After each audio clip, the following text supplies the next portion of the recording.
While apprenticeships are known for the benefits they bring to individuals, employers and the economy, apprentices tell us they want more support to achieve the best outcome. In this article, we look at exactly what they need and how we can do more to support them.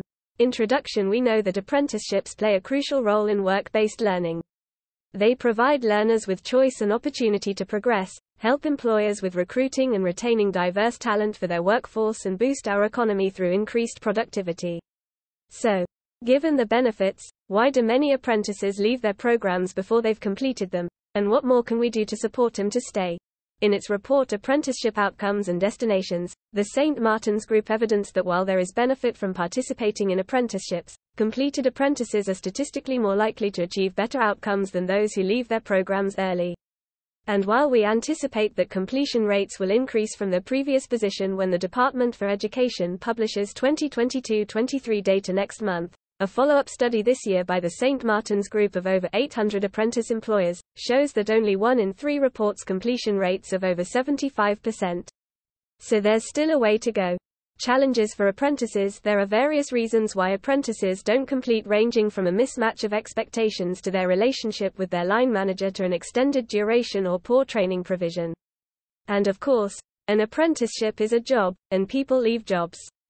Plus, there's a large number of apprentices who leave for positive destinations such as a new role or promotion because of the skills they've gained on their apprenticeship. However, one of the biggest factors in an apprentice's decision to leave their program is lack of support. Many feedback that balancing workload and their apprenticeship is an issue and they need more time from their employer for off-the-job training and study.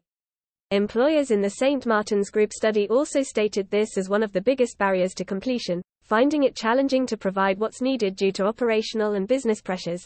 Some apprentices need more pastoral support, and others more financial support with direct costs such as transport, especially younger apprentices and those at entry level. At the Association of Apprentices, we have 12,000 apprentice members. We provide additional support by connecting apprentices with their peers and offering a community to share experiences and learning. Our members provide valuable insight into things that matter the most, and recently we surveyed them to find out what support they value from their employer and provider and what they want more of. The top things apprentices said: they think their employers and providers excel in providing an inclusive environment, flexibility and resources, but need improvement in providing networking opportunities, mentorship, communication and recognition of their achievements. This is consistent with previous feedback from our community and findings from the St. Martin's Group research, which show that having access to workplace mentors and peer networks would encourage more apprentices to remain on their apprenticeships, and better, more, earlier communication is vital for a good experience. What do we need to do to support?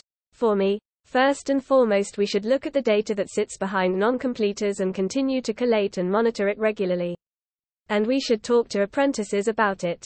Different groups of individuals need different support. One size does not fit all. Unfortunately, the current ILR field for recording why apprentices leave doesn't help. The biggest category used is other, which helps no one. The ILR data fields need to reflect apprenticeships and the context in which we are working now. Having said that, I know some great training providers who are monitoring their data closely and can identify those at risk of leaving, providing early intervention where it's needed the most. We need to also start with the end in mind. That's straight from apprentice feedback. Members have told us they value gaining a qualification, getting ahead and employability, so knowing they can achieve this at the end is a really important component of their onboarding and, of course, needs to be reinforced throughout their journey. The Association of Apprentices is helping to play its part in this. We recently announced a partnership with the Chartered Institution of Further Education that will see apprentices recognized on completion for the skills that they gain from this unique mode of learning and giving them eligibility for post-nominals. We know this will be game-changing for apprentice completions and progression. Just as apprentices need support to complete, both employers and providers also need support, from financial help to clearer communication and guidance, to more flexibility and less complexity in the system. There's a need to make the system work better for all parties involved in the delivery of apprenticeships. We also need to shift from the focus on apprenticeship to focus on quality and outcomes.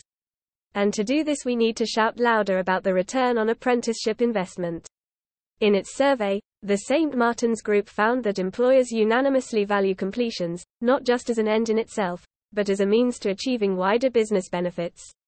Their view of success was wider than the current measure of achievement, and included outcomes such as progression and retention. If we want employers to invest in supporting apprentices to achieve the best outcomes, we need a narrative that resonates with them. By Emily Rock, Austin, CEO, Association of Apprentice and Engagement Director, the St. Martin's Group.